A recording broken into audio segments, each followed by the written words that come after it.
Good morning class. जय श्री श्याम। हम पढ़ रहे थे चैप्टर 7, जिसमें कल हमने बात की थी अनुकूलन की। और हमने अनुकूलन पढ़ा था ठंडे प्रदेशों में, यानी जो ध्रुवीय प्रदेशों में जो भालू पाया जाता है, ध्रुवीय भालू, उसकी हमने बात की थी कि उसमें क्या क्या अनुकूलन पाए जाते हैं, जिसके कारण वह इतने कम तापमान पर रह पाता है। तो हमने इसी क्रम में उसमें पाए जाने वाले अनुकूलन 5 अनुकूलन देखे थे। जो ध्रुवीय भालू होता है उसके शरीर पर सफ़ेद बाल पाए जाते हैं जो उसकी शत्रुओं से रक्षा करते हैं और वह अपना भोजन भी आसानी से ढूंढ पाता है। दूसरा हमने बात की थी कि उसकी जो स्किन होती है उसके नीचे वसा की बहुत मोटी परत होती है जो उसमें की कुचालक होती है और इसी की वजह से उसका ठंड से बचाव होता है। इसके जो पैर होते हैं वो तीखे होते हैं जो कि बर्फ़ में भी आसानी से चल पाते हैं। तो इस तरह से हमने ध्रुवीय भालू में पाए जाने वाले अनुकूलन देखे थे। आज देखिए, ध्रुवीय क्षेत्र में रहने वाले अन्य जंतुओं में अनेक प्रकार की मछलियाँ, कस्तूरी मृग, रेंडियर, लोमड़ी, सील, व्हेल तथा अन्य प्रकार के पक्षी भी शामिल हैं। नोट कीजिए कि यहाँ मछली ठंडे जल में लंबे समय तक रह सकती है, वहीं पक्षियों को जीवित रहने के लिए अपने शरीर को गर्म रखना ज़रूरी होता है। देखो, मछली है वो ठंडे पानी में रह सकती है, लेकिन जो पक्षी होते हैं उन्हें अपने शरीर का तापमान जो होता है वो ज़्यादा रखना होता है, यानी शरीर को गर्म रखना होता है। इसीलिए वो बहुत ज़्यादा ठंडे जो तापमान में बहुत कम रह पाते हैं। इसी कारण अनेक प्रकार के पक्षी सर्दियाँ आते ही अपेक्षाकृत गर्म स्थानों पर प्रवास के लिए चले जाते हैं। देखो, ये आपने पिछली जो आपकी क्लास थी 7th क्लास में आपने पढ़ा होगा प्रवास क्या होता है।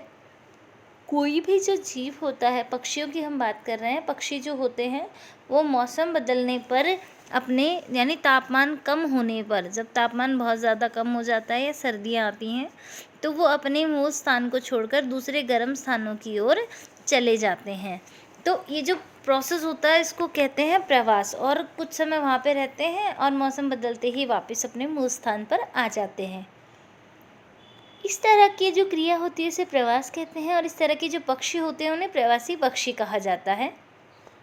सर्दियाँ समाप्त हो जाने पर भी पुनः अपने आवास पर लौट आते हैं। शायद आप जानते होंगे कि भारत में ऐसे अनेक पक्षी का प्रवास स्थान है।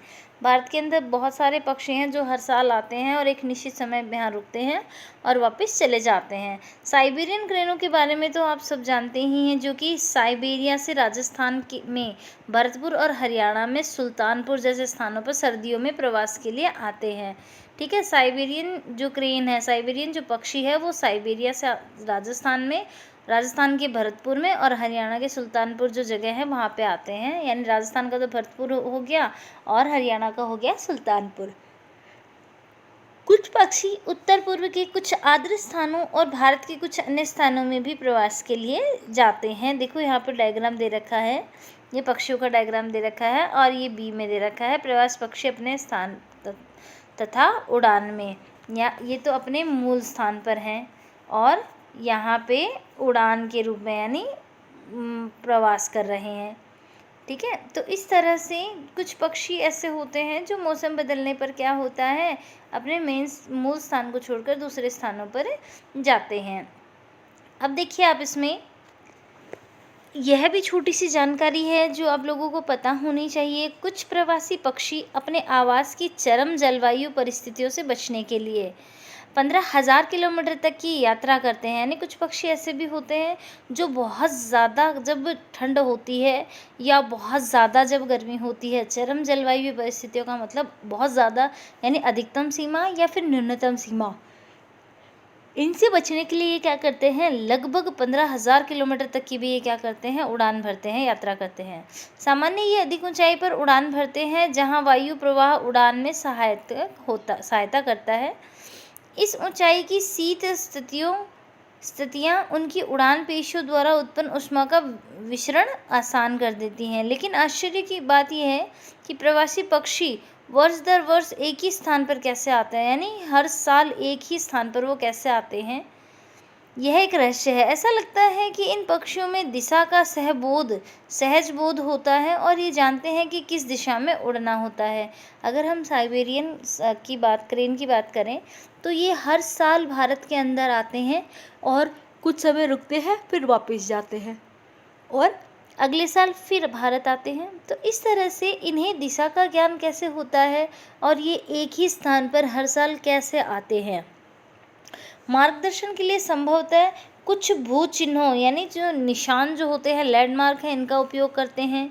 संभवतः अनेक पक्षियों को दिन में सूर्य और रात्रि में तारों के मार्गदर्शन मिलता होगा।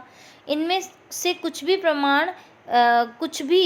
प्रमाण हैं कि पक्षी दिशा का पता किस तरह से लगाते हैं, या ऐसा भी हो सकता है कि इनमें से कुछ प्रमाण ऐसे भी हैं कि पक्षी दिशा का पता लगाने के लिए पृथ्वी के चुंबकीय क्षेत्र का उपयोग करते हैं। केवल पक्षी ही ऐसे जंतु नहीं हैं जो प्रवास करते हैं। अनेक स्तनधारी जीव, अनेक प्रकार की मछलियाँ, कीट भी अधिक अनुकूल जलवायु की तलाश के लिए मौसम के रूप के अनुसार प्रवास करते हैं। तो कई सारे जीव जंतु मोस्टली प्रवास जो है वो पक्षियों में अधिक देखने को मिलता है, बाकी मछलियों के अंदर है या अन्य जो कीट है, इनमें भी प्रवास की जो प्रक्रिया है वो देखने को मिलती है। यानी ये क्या करते हैं, जब जलवायु है इनके विपरीत हो जाती है तो ये अनुकूल जलवायु की ओर चले जाते हैं। तो इस तरह से जो जीव हैं, सजीव होते हैं, उनमें प्रवास की क्रिया होती है। ये भी इनका एक अनुकूलन है। यानी प्रवास क्या है, प्रवास भी एक तरह का अनुकूलन है जिसमें जीव क्या करते हैं, अपने आप को बचाए रखने के लिए, ज़िंदा रखने के लिए दूसरे अनुकूल जलवायु वाले स्थानों पर जाते हैं। तो आज के लिए जो आपका क्वेश्चन है वो क्वेश्चन नंबर फर्स्ट आपका है, प्रवास किसे कहते हैं। क्वेश्चन नंबर सेकंड है, प्रवासी पक्षी किसे कहते हैं। क्वेश्चन नंबर थर्ड जो है वो आपका है कि साइबेरियन क्रेन है वो भारत के अंदर किन 2 स्थानों पर आते हैं प्रतिवर्ष। तो राजस्थान का तो भरतपुर हो जाएगा और हरियाणा का हो जाएगा सुल्तानपुर। तो ये 2 जगहों के नाम लिखने हैं। इसके साथ ही अगला क्वेश्चन आपका है, और ये लास्ट क्वेश्चन है, इसमें आपको लिखना है कि जो पक्षी होते हैं उनमें प्रवास किस लिए होता है, यानी पक्षी एक स्थान से दूसरे स्थान तक क्यों जाते हैं। तो मैंने आपको बता ही दिया है कि ये अनुकूल जब परिस्थितियाँ या जलवायु इनके विपरीत हो जाती है तो ये अनुकूल जलवायु की ओर जाते हैं खुद को बचाए रखने के लिए। तो ये क्वेश्चन आपको करने हैं। किसी भी क्वेश्चन या टॉपिक में अगर आपको प्रॉब्लम हो तो आप मेरे से बात कर लेना, मेरे से पूछ सकते हो। Thank you.